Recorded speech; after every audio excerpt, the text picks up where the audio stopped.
Hello दोस्तों, career zone academy में आपका स्वागत है। आज के वीडियो में हम लोग देखने वाले हैं इतिहास के महत्वपूर्ण चैप्टर कुषाण वंश। कुषाण वंश से संबंधित जितने भी प्रश्न परीक्षाओं में पूछे जाते हैं, हम लोग इस वीडियो में देखने वाले हैं। आप लोग इस वीडियो को शुरू से लेके अंत तक जरूर देखिएगा। दोस्तों, आज के वीडियो को शुरू करते हैं। आज के वीडियो का पहला सवाल, शक और पहलव के बाद भारत में कौन आए? दोस्तों, इस सवाल का सही आंसर है ऑप्शन नंबर बी, कुषाण। अगला सवाल, सवाल नंबर 2, कुषाण क्या कहलाते थे?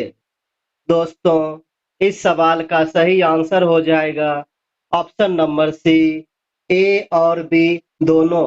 कुषाण तोखरी और यूची कहलाते थे। अगला सवाल, सवाल नंबर 3, यूची नाम का क्या था? इस सवाल का सही आंसर हो जाएगा ऑप्शन नंबर बी, कबीला। अगला सवाल, सवाल नंबर 4, यूची नामक कबीला कितने कुलों में बट गया था?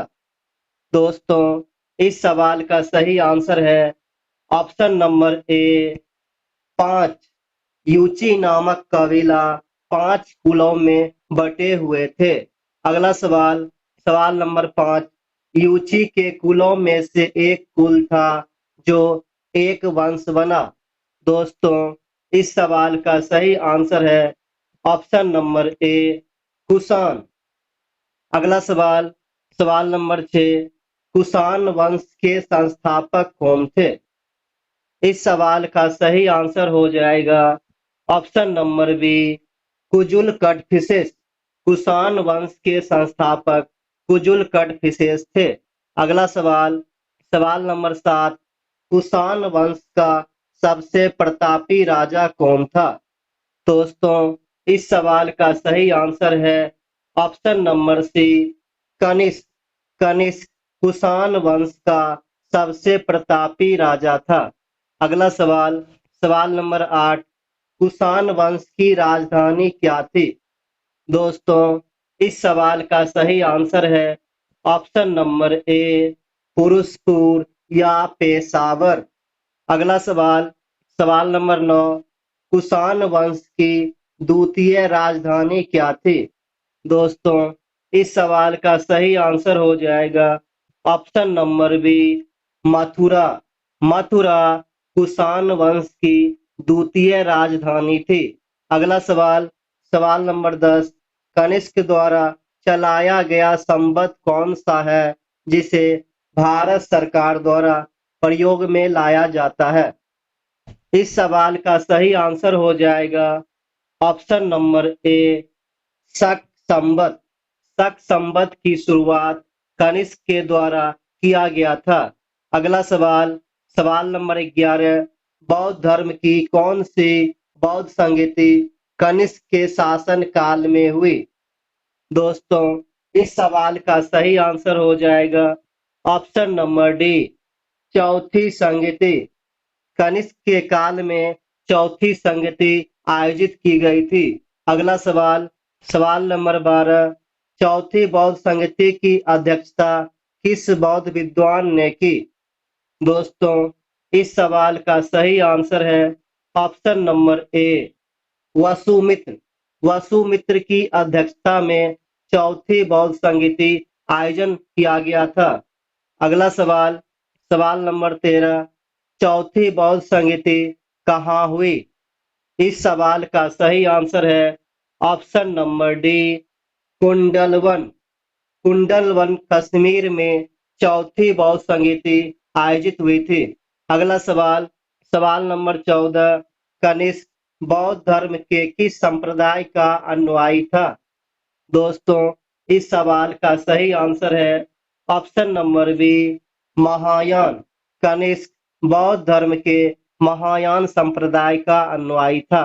अगला सवाल, सवाल नंबर 15, कनिष्क का राज्यवैद्य आयुर्वेद का विख्यात विद्वान कौन था?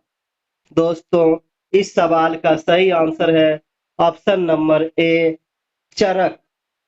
अगला सवाल, सवाल नंबर 16, चरक ने किस पुस्तक की रचना की है?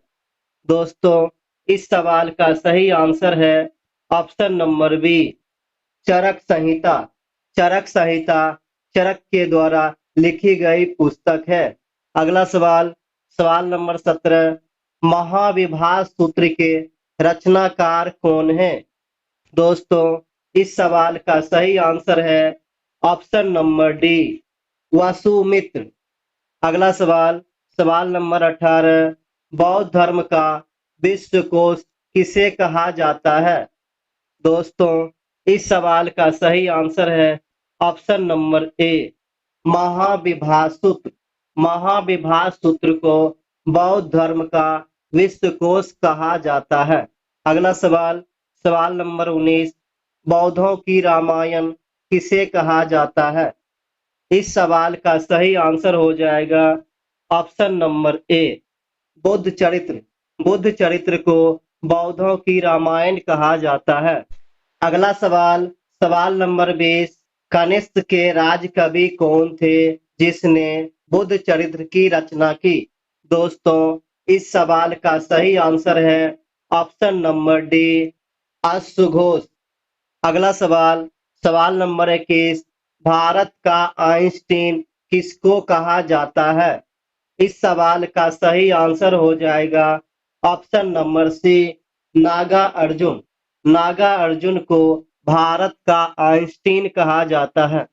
अगला सवाल, सवाल नंबर 22, नागा अर्जुन ने किस पुस्तक में सापेक्षता का सिद्धांत प्रस्तुत किया है? दोस्तों, इस सवाल का सही आंसर है ऑप्शन नंबर सी माध्यमिक सूत्र। अगला सवाल, सवाल नंबर 23, कनिष्क की मृत्यु कब हुई? इस सवाल का सही आंसर है ऑप्शन नंबर ए 102 ईस्वी में। अगला सवाल, सवाल नंबर 24, कुषाण वंश का अंतिम शासक कौन था?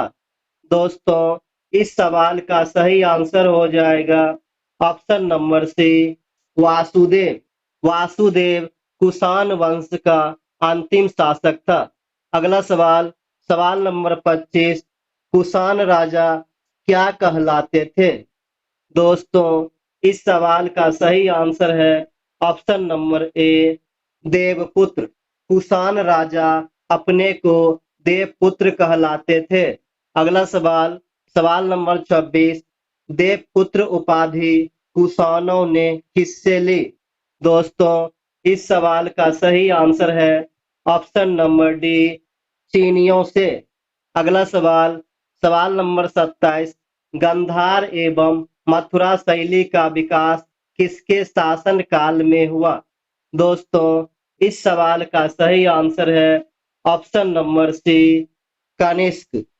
अगला सवाल, सवाल नंबर 28, रेशम बनाने की तकनीक का आविष्कार सबसे पहले कहाँ हुआ? इस सवाल का सही आंसर है ऑप्शन नंबर ए चीन। अगला सवाल, सवाल नंबर 29, रेशम मार्ग पर नियंत्रण रखने वाले शासकों में सबसे प्रचलित कौन थे? दोस्तों, इस सवाल का सही आंसर है ऑप्शन नंबर ए कुषाण। अगला सवाल, सवाल नंबर 30, कुषाण वंश के बाद तीसरी शताब्दी में किस साम्राज्य का उदय हुआ? दोस्तों, इस सवाल का सही आंसर हो जाएगा ऑप्शन नंबर ए गुप्त वंश। कुषाण वंश की समाप्ति के बाद गुप्त वंश का उदय हुआ। अगला सवाल, दोस्तों, ये सवाल आप लोगों के टेस्ट के लिए है। आप लोग इस क्वेश्चन का आंसर कमेंट बॉक्स में जरूर बताइएगा। दोस्तों, यह वीडियो आपको कैसा लगा लाइक कमेंट करके जरूर बताइएगा।